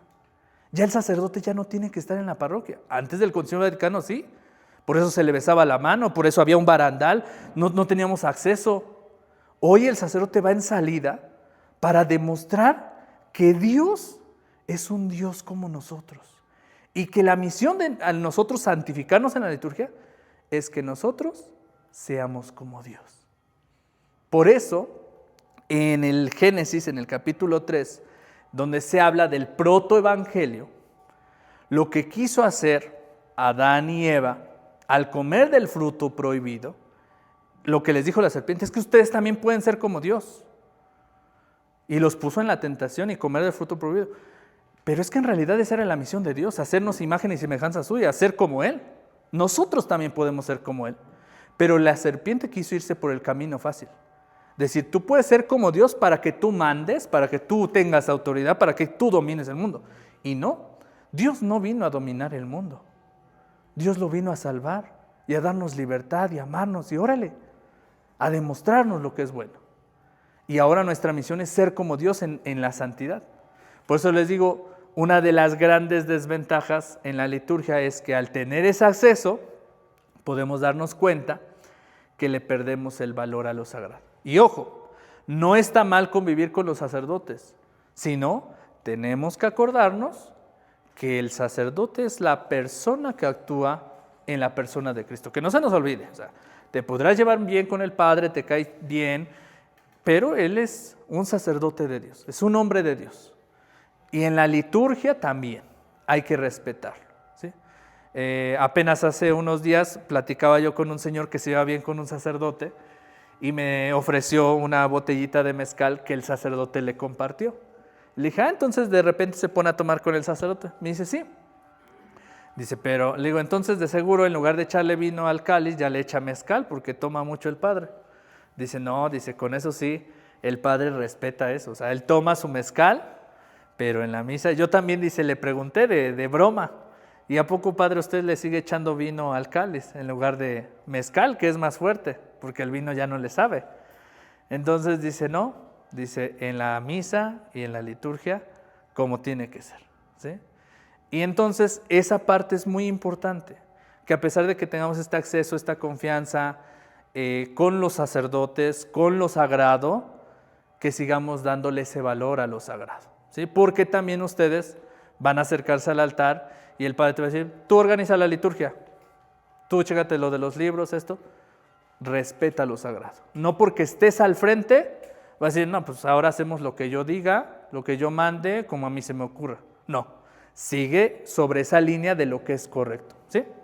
Bien, entonces al final de todo esto, buscamos que la liturgia sea este acto comunitario. Nada más rápidamente alguien que me lea el párrafo primero de los objetos litúrgicos. Me parece que ahí vienen, a ver, no sé. ¿Usted dice dignidad del arte sagrado? Ajá, bien. Entre las actividades más nobles del ingenio humano se encuentran, con razón, las bellas artes, principalmente el arte religioso y su cumbre, que es el arte sacro. Muy bien. El siguiente párrafo. Estas, por su naturaleza, están relacionadas con la infinita belleza de Dios, que intentan expresar de alguna manera por medio de obras humanas, y tanto más pueden dedicarse a Dios y contribuir a su alabanza y a su gloria, cuanto más lejos están de todo propósito, que no sea colaborar lo más posible con sus obras para orientar santamente los hombres hacia Dios. Muy bien, gracias. Con esta parte quiero finalizar porque el tiempo se me ha ido, ya se nos fue el tiempo, y el arte sagrado es todo lo que hay en el templo. Recuadros bañados en oro, las copas, los cáliz, vinajeras, ciriales, cruz alta, incensario, el altar, las bancas, el audio. Todo eso es reflejo del trabajo de ustedes. ¿Y por qué a Dios no darle lo mejor? A mí me molesta mucho la frase de los protestantes que dicen, ay, la iglesia tiene mucho dinero, muchas cosas en oro, el Vaticano tiene demasiado dinero. ¿Por qué no venden todo eso y se lo dan a los pobres? Pues el mismo Evangelio lo dice. Esa frase la dijo Judas, el ratero, el que iba a traicionar a Jesús cuando fueron a la casa de Marta y María y le ungieron la cabeza y los pies a Jesús con un perfume carísimo y que Judas dijo, ay Señor, ¿cómo es posible que estén derramando este perfume? Que es tan costoso, ¿por qué no lo agarramos y se lo vendemos y le damos el dinero a los pobres? Ajá, no es cierto. Judas lo estaba viendo por su propio interés. ¿Se imaginan? Vendió a Jesús, ¿sí? Imagínense esa frase, por eso cada que escucho a los protestantes que dicen, si agarramos todas las cosas de la iglesia y las vendiéramos y se las diéramos a los pobres, no están diciendo en realidad eso. Estoy escuchando clarísimamente a Judas, el traicionero. Pero ahora pongámonos a pensar, ¿por qué a Dios se le da lo más sagrado, lo más bonito? ¿Qué acaso ustedes que lo viven en su matrimonio no les gustaría lo mejor para sus hijos? ¿Qué acaso no todos los días salimos a trabajar porque el hijo tenga una mejor educación, un mejor servicio de salud, que tenga buenos valores, que se forme con buenos amigos, que tenga buenas relaciones? ¿Sí? Claro que sí. Y eso se va reflejando en casa, ¿sí? Cuando en casa empieza a haber una estabilidad mejor, cuando ya remodelaste tu casita, cuando ya empiezas a vivir mejor, cuando buscas otras oportunidades. Todo eso es reflejo de tu día a día. Ahora, en la iglesia, nuestro reflejo de agradecimiento a Dios se va a ver en la materia también. ¿Y por qué a Dios le damos lo mejor? Pues porque es nuestro agradecimiento. Y vuelvo a lo mismo, eso lo vamos a entender con la experiencia de la vida. Muchas personas que me he encontrado me han dicho, cuando son principiantes en la liturgia, me han dicho, oye Daniel, ¿pero por qué comprar una casulla de 15,000 pesos? O un cáliz, ahora 20,000 pesos. Le digo, no lo entenderías hasta que te encuentres con Dios. De verdad, hay personas que Dios les ha cambiado la vida después de un trágico accidente, después de que estaban a punto de perder su matrimonio, después de que estuvieron a punto de perder a un hijo, después de que han pasado cuestiones meramente difíciles en la vida. Y cuando ellos ven el milagro de Dios, que Dios sanó tu matrimonio, que tu esposo se convirtió, que tu esposa cambió, que tu hijo se sanó de una enfermedad que no tenía sentido, o sea, que le empezó un dolor en la cabeza y del día para mañana ya estaba internado en el hospital el niño, y que dices, ¿de dónde vino esto? Y de repente eso se va. O cuántas veces llega el cáncer a tu vida y dices, pues si estaba yo bien, era una persona que trabajaba. Y cuando ves los milagros de Dios, hay personas que el dinero solamente es un medio representativo para demostrar a Dios los grandes milagros de la vida. Y se los digo con un nudo en la garganta porque me ha tocado ver a las personas sufrir, padecer, y es duro. Y cuando se trata de darle a Dios, te dicen, ¿cuánto vale la casulla para el Padre? Tanto. Las personas te lo dan. No es el dinero, es el motivo por el cual hacen eso, porque ellos saben en su corazón lo que Dios ha hecho. Por eso, ahorita al principio de esta charla, sí me dan muchas ganas de llorar porque uno no se imagina lo que Dios tiene planeado con nosotros. Cuando yo dejé el seminario, mi familia estaba pasando una situación súper inestable. Mi hermano falleció.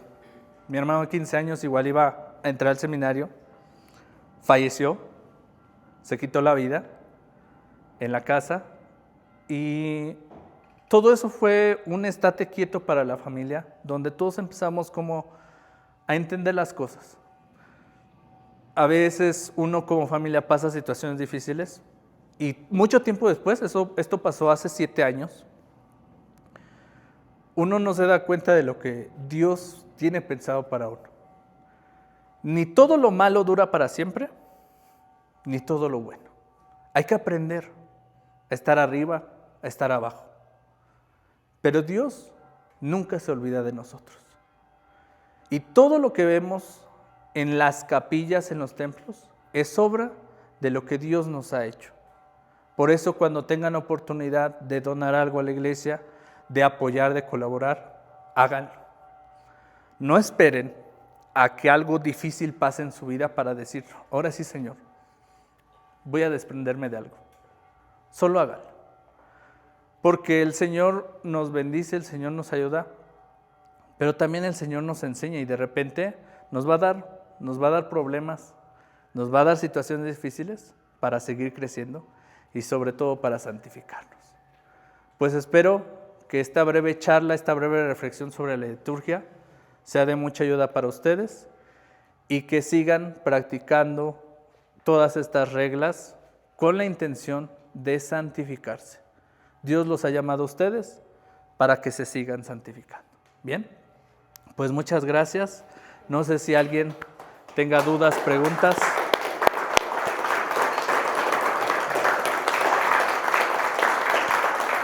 Gracias. Adelante. Diga. Cuando hablabas de las posturas y de que era recomendable estar en esta postura de oración, Ujú. en la parte del credo a veces el sacerdote nos hace algunas preguntas y nosotros levantamos la mano para decir, esta es nuestra fe, esta es la fe de la iglesia, que nos gloriamos de profesar Ujú. en Jesucristo nuestro Señor. ¿Esto está bien, es correcto, es una práctica recién adoptada o Sí. qué debería ¿El sacerdote se las indicó o cómo fue A que...? veces el sacerdote lo hace también y pues lo hacemos en automático nosotros. Ah, ok. Sí, si es aprobado por el sacerdote, lo pueden hacer. De lo contrario, ya les hubiera dicho el sacerdote, o sea, yo lo hago, pero ustedes no lo hagan. Pero si el sacerdote lo aprueba, sí pueden hacer esta postura. O incluso en algunos lugares en el Padre Nuestro se agarran de las manos. Entonces, si el sacerdote igual lo aprueba, pues igual, ¿no? Ese tipo de posturas que son adicionales, mientras el sacerdote las apruebe o él nos invite a hacerlas, lo podemos hacer, ¿bien? De repente hay una confusión, ahorita que mencionan en esa postura, la de la renovación carismática. Las de renovación carismática, en sus reuniones, en sus oraciones, normalmente acostumbran a hacer esta, pero es porque es una postura de recibir e invocar al Espíritu Santo, y está bien. Sin embargo, prudentemente, por eso les digo, acuérdense de la palabra prudencia. Ellos, los de renovación carismática, se les hace sencillo porque están acostumbrados a esa postura. En misa, en el Padre Nuestro, en cualquier otra oración lo quieren hacer y no es correcto en misa. En su oración, en su encuentro, sí, pero en misa no, porque ya explicamos la postura del Padre, ¿no? Y se confunde, ¿no? Oye, ¿por qué tú haces esto? Pero en sus oraciones sí es propio de los de la renovación carismática que hagan esto, ¿no? Entonces, nada más como que identificar en qué momento sí se hace y en qué momento no. ¿Ok? ¿Alguna otra pregunta, comentario, opinión adicional? ¿Qué les pareció el breve curso? Que no nos dio tiempo, solo llegamos al cuarto tema y hay todavía mucho hasta llegar al 10º. Dani, ¿qué costo nos puedes? Ah, bien, ya para finalizar. El costo del libro es de 150 pesos. Si lo quieren adquirir, ahorita, pues al final ahí van a estar. Pues ya se queda en el libro. Y 150 pesos, de todos modos, también lo pueden adquirir digital, que bueno, la idea es que lo tengan físico. Y bueno, hay otros libros que traigo que son el de los documentos que les mencionaba, que trae el de la Sacrosantum Concilium, de liturgia, de mediador de y todo en un solo libro, que es este verdecito. Y hay otro que es el de coros, que igual trae todas las reglas para los coros, cantos y bueno, ahí ustedes chequenlos. Y otro libro que también me piden mucho, que digo, no todos nos libramos de eso, pero muchos de nosotros hemos perdido algún familiar que ha fallecido y nos dice, ay, pues tú que estás en la iglesia, rézale, ¿no? Y dices, pues, ¿y cómo rezo, no? Y de verdad, ¿cómo rezo? ¿Cómo va eso del novenario, no? Y digo, no es como que también, o sea, perdón, suena chistoso, pero no es como que cada 8 días se nos ande muriendo alguien, ¿verdad? De repente, o si algún amigo conocido fallece, nos llegan a pedir, oye, tú estás en la iglesia, tú rézale. Piensan que por estar ya sabemos rezar, pero no sabemos. Entonces hay un librito que se llama Levantada de Cruz. Ese trae el esquema para hacer una levantada, trae el esquema del rosario de novenario y los cantos para difunto, todo el novenario, ¿sí? En el nombre del Padre, del Hijo y del Espíritu Santo. Amén. Señor Jesús, te damos gracias por el don de la vida, por el don del servicio, por la compañía de los hermanos, por todo el conocimiento que nos comparte hoy. Que hoy nos infundes a través de nuestro hermano Dani. Te pedimos, oh mamita María, que nos acompañes, que nos guíes, que nos permitas siempre ver a tu Hijo Jesucristo en todas las actividades y en todos nuestros hermanos que nos rodean. Alégrate María, llena eres de gracia, el Señor es contigo. Bendita eres entre todas las mujeres y bendito sea el fruto de tu vientre, Jesús. Santa María, la Madre de Dios, ruega por nosotros pecadores, ahora y en la hora de nuestra muerte. Amén. Gloria al Padre, al Hijo y al Espíritu Santo, como era en un principio, ahora y siempre, por los siglos de los siglos. Amén. Gracias. Listo. Muchas gracias.